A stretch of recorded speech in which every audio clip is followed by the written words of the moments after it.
All right. Time for another exciting episode of the JoshCast. I don't like the way I announce that. I got to find a way to announce that the podcast is starting that I feel good about. And I think the only way to do that is I've got to find a negative way of announcing it. It's got to be, hey, it's happening again. I've got no other ideas on how to market myself as a comedian. So I am doing this podcast now. Oh God, another one. God, no. Why? There we go. That's a good intro. I like that intro. I think I'm beginning to possibly have erectile dysfunction. Psychologically, I think I've had it for years, but now I'm noticing that, how do I put this? Because I keep thinking, well, I want this to be a family-friendly podcast, and so how do I discuss erectile dysfunction, but keep it family-friendly? Maybe, how best to put it? Here's how I'll put it. Every third episode, Thomas the Tank Engine, not so vibrant. That's how I'd say. Not every third, but every fifth or sixth. Every fifth or sixth episode, Thomas the Tank Engine doesn't quite make it doesn't quite leave the station, if you will. And I am terrified, frankly. I didn't realize. I find myself saying, but my erection is all I have. Because and I don't know if that's, well, I do. Yeah, that's the thing. I mean, that's what I need to at least attempt to make it pleasurable for the woman. That's a big part of the puzzle here when it comes to pleasure. You need that. That's a thing you need. That is the engine. In my case, I think I would describe it as an engine of a hybrid. But an engine nonetheless. And so I am, I find that I'm getting verschimmeled just talking about it. I'm feeling very, just my brain is going blank when talking about it. I can't even have a mental erection when I'm trying to talk about not having a physical erection. That's where we're at there. That's fun. But I think it really, the first thought that popped into my mind is that it's, probably not going to get better with age. Age is only going to make it worse.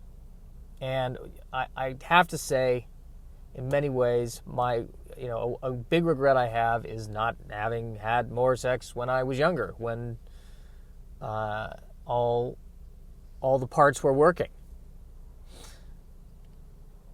Now, if I had to go back and do it over again, would I have more sex? Yes, I would. Oh my God, yes. What, is there a debate? There doesn't need to be a debate. Yes, I would. Would have taken more risks. Would have asked more people out. And I don't know, maybe my life would be better, maybe my life would be worse. But I'll never be able to have young sex again.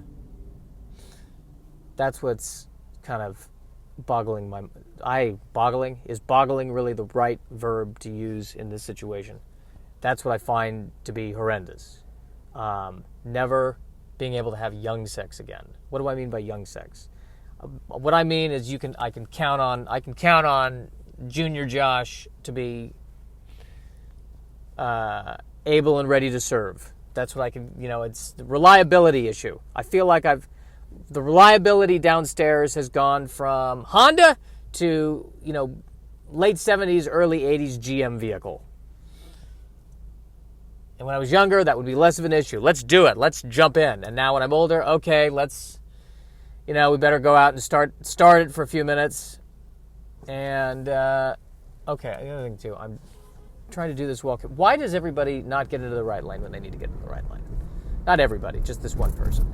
He has driving dysfunction. Hey, Bringing it back.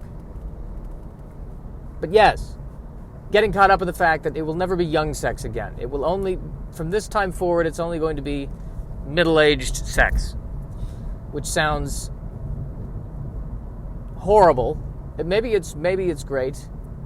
I remember I had one teacher trying to explain to me that when, he was describing friends of his who are older but in a loving relationship, and they have sex all the time. And I'm thinking, but you're not, how do you know that? You're not having sex with them, are you?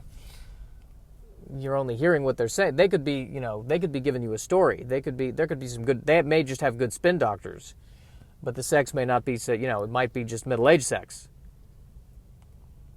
Then I thought to myself, well, okay, let's say I do get into a relationship and I have this problem and it gets worse. What do?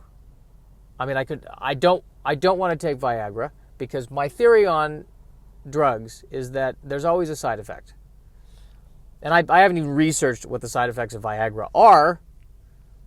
Too afraid to, but I feel like even if a drug came out right now, if it's anything artificial created in a lab, and they said, hey, there are 0 side effects, my thinking is, well, that's only because there hasn't been a lawsuit yet. So I wouldn't want to do that. I've also read that erectile dysfunction could be an early symptom of heart disease, so that's freaking me out too. Let's add that, because there's always a way to bring this back to death. So that one's there too. We can stick that note card up on the board. But I wouldn't want to take Viagra. But at the same time, okay, I gotta please the missus. How am I gonna please the missus if the car don't start? And then I thought, okay, well, I wear, all right, I just wear a strap-on. That's what I'm gonna have to do. I'm gonna have to wear a strap-on. Go and buy one, wear one. I should probably go with the missus, my theoretical missus that doesn't exist, and probably go and we pick out what the strap-on is. Whatever if she chooses something, then my fear is she going to choose something that's the size of my actual penis just to be polite, but deep down she wants the big, huge one? And then there's all that kind of embarrassment. Or is she going to... Or, what I would want to say to her is, listen, you choose the one that makes you happy. So then she chooses, something that is going to just aggravate my herniated disc when I put it on because it's so huge. But then the thought of wearing a strap-on depresses me because now, sex will not at all be enjoyable for me anymore. It'll just be a way to make it enjoyable for her to prevent her from leaving me for a man who does have a working penis.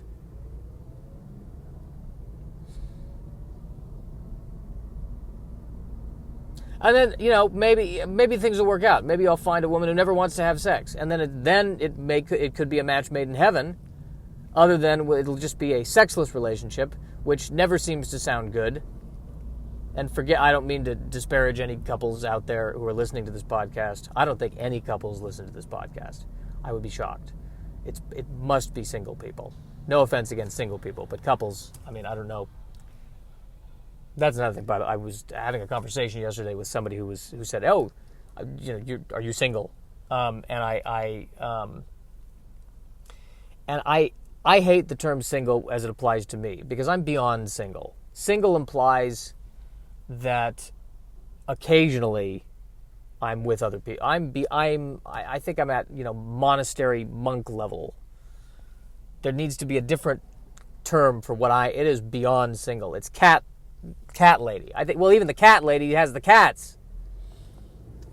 This is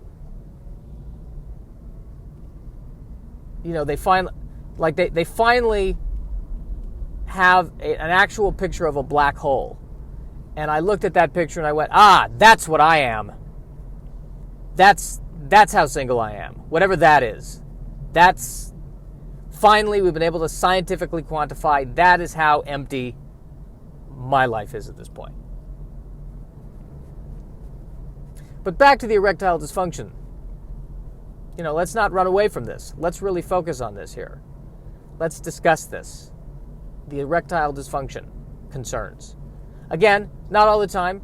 Sometimes Thomas the Tank Engine gets there.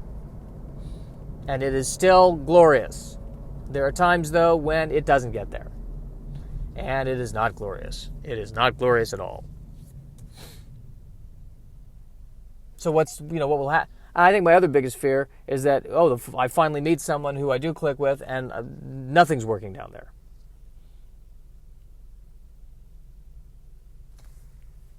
I think I've also read that, exercise and eating right helps with the erectile dysfunction. And so now I've got to choose between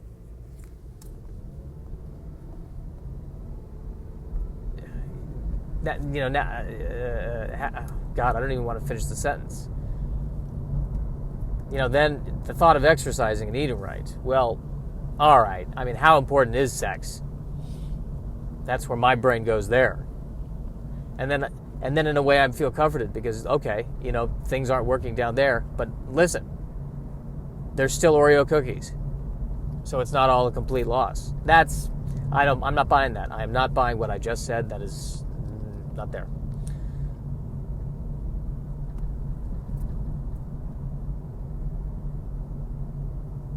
So yes, you know what? Here's another thing I'm realizing. Whenever I find myself experience something and then saying to myself, I really don't know what to make of this. That is not true. I do know what to make of this. Panic. That is what to make of it. That is what is happening. The I don't know what to make of this is my attempt to try to not panic about it. And to try to disassociate myself emotionally from the fact that the equipment is not working as well as it used to work. And that means that if I am ever in a relationship, I may have to deal with that. And that terrifies me because, I would like to have a relationship in which sex is a part of that relationship. And now maybe that won't happen. I think the other thing that's blowing my mind is that even when I did have an erection, and the one time I was having sex with someone, I don't think she enjoyed it that much anyway, even with the erection. I've got nothing left other than, I don't know, poetry? That can't be good.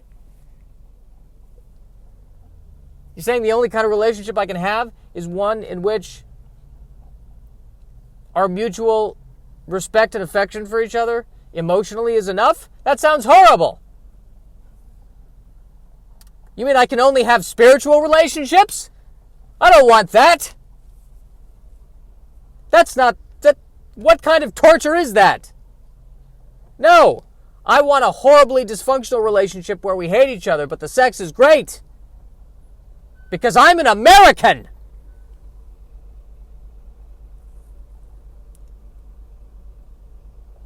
I think we're learning too much about me in this podcast. That's my thought there. This is going too deep. Well, it can't go deep because of what I mentioned. Metaphorically and spiritually speaking, it's going deep.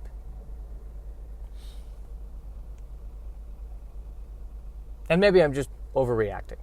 Maybe what's happening here is because maybe what will happen, hey, here's looking at it, here's being positive. Maybe if I meet someone who I really fall in love with and the affection is mutual, maybe the erections will be better. Maybe they'll come back. Maybe that's the problem. Maybe, nothing is happening in my life to really arouse. Maybe it's a stimulus issue. Maybe now it takes more than surfacey things. Maybe I have to find, maybe love will solve this problem. I don't think it will. I don't think love solves those kinds of problems. I think love is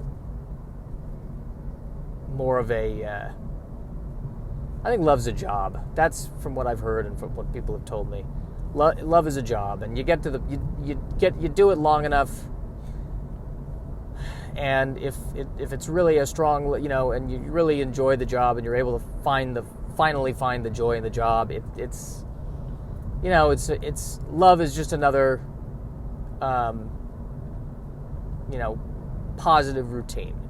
Or maybe it's a hobby. Maybe that's what it is. It's a nice hobby.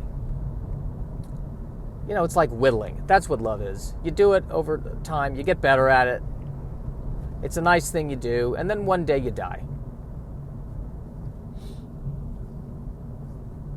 This is not at all an uplifting podcast. But you know what? Is that my intent? That's, things, sometimes you just, what's the saying? Sometimes you get the bear and sometimes the bear gets you. It's been a long time since I've gotten the bear. The bear is winning this contest on a daily basis at this point. Got to find another word than single, because I am single technically, but I think that's an insult to single people. What's more, it's universally single. I'm not sure. Single implies there might be a double.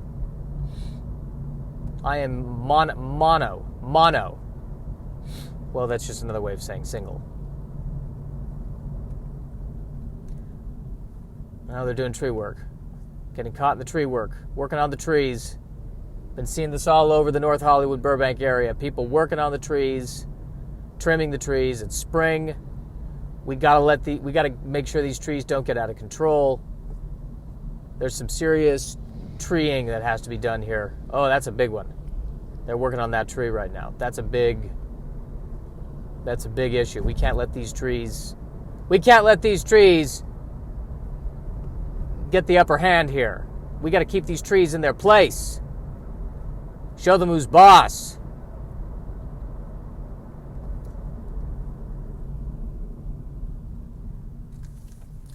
I don't know, should we switch to talking about Dune? It might be time to switch to talking about Dune, which is a novel that they've made into a movie once, and then a miniseries, and now they're making another movie. And I read this, that they're going to divide it into two movies. And they said, well, if you read the book, there's a natural point in the book at which you can stop. And that's where they're going to stop the first movie. Now, I've read Dune. And let me tell you something. For me, the natural stopping point in Dune occurs every half page. I get that it's a classic. I appreciate the quality of the writing. I understand why it is a classic. But this is not a sucker that moves. This is not a fast-paced thing we're dealing with here. Natural stopping point. 3 sentences. That's for me. Okay, I've got it. I'll revisit this in a year. Now, if you'll excuse me, I gotta go take a nap. Because I've just read 3 sentences of Dune. A natural stopping point. The cover page. I've got it. Giant worm. All right. Giant worm, depression. Got it. Dune. We're there. Good. I'll be in the car. Oh, God. I'll be in the car. I think that's my ultimate fear, is that this podcast is for some people what Dune was for me. Hopefully, there's some rewarding bits underneath it, perhaps, but it's a slog. It is going to be a slog. That was a nice break from the discussion of erectile dysfunction, but I want to get back to it because it is hard to talk about. I want to talk about it specifically because it is hard to talk about. And I'm aware of the pun. Yes, hard pun. I'm aware of it. Yes, I am aware. Thank you. Thank you very much for pointing that out.